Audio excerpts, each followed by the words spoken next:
Boa noite, professor. Então, como é que a senhora está?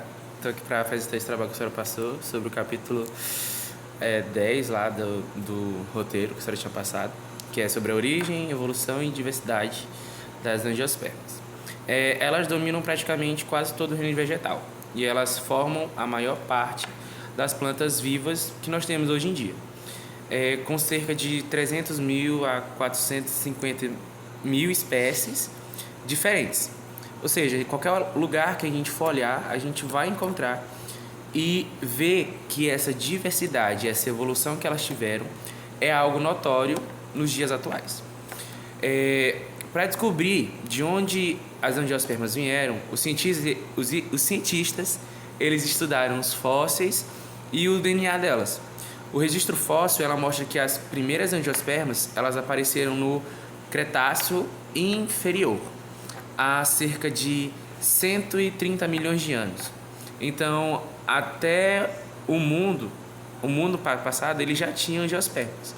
Mas as flores foram o que deram esse grande impulso na diversidade que a gente tem nessa parte vegetal.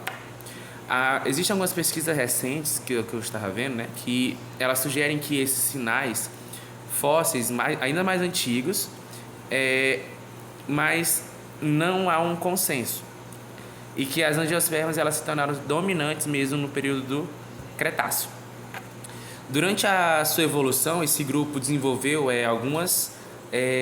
várias inovações chaves, que é para garantir justamente esse sucesso que teve, como flores especializadas, que no caso são as estruturas reprodutoras vistosas, né, que a gente consegue ver, que atraem os insetos, pássaros e alguns outros polinizadores. Diferente das gimnospermas, que elas liberam o pólen no ar, a flor ela oferece o néctar, cor, perfume, para justamente cruzar os poros de forma mais eficiente. A fecundação dupla, que é um mecanismo único das angiospermas em que dois núcleos espermáticos fecundam ao mesmo tempo, ou seja, uma esfera, um com a oosfera, formando o embrião, e o outro com dois núcleos polares, formando o endosperma, o tecido nutritivo da semente. Esse truque evolutivo ele garante justamente para a semente mais nutrição para a próxima geração.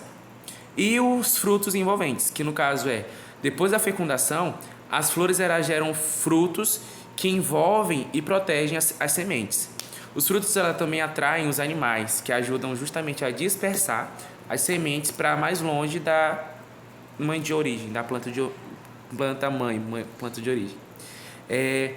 Com essa novidade, as angiospermas elas evoluíram rápido, como eu já tinha dito, e elas deram origem a dois grandes grupos, que é a dicotiletôneas, que no caso são raízes pivotantes, semente com dois cotiledones, folhas variadas, e a monocotiledôneas, que no caso são raízes fasciculadas, sementes com um cotiledone e a nervação paralela.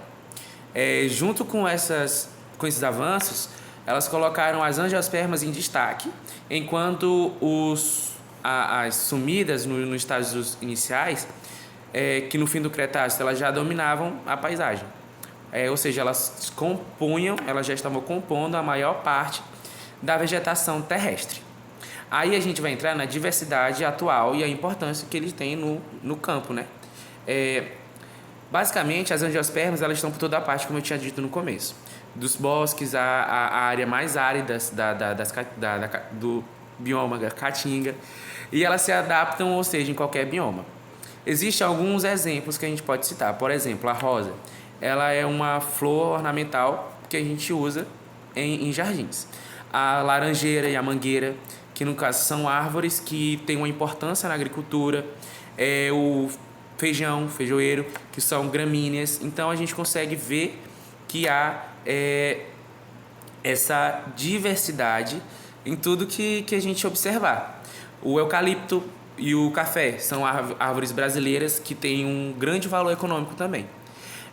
Além de bonitas, né, que a gente consegue observar, e existe essa variedade, as angiospermas elas são ecologicamente vitais e elas produzem grande parte do oxigênio que a gente respira e formam a base da cadeia alimentar.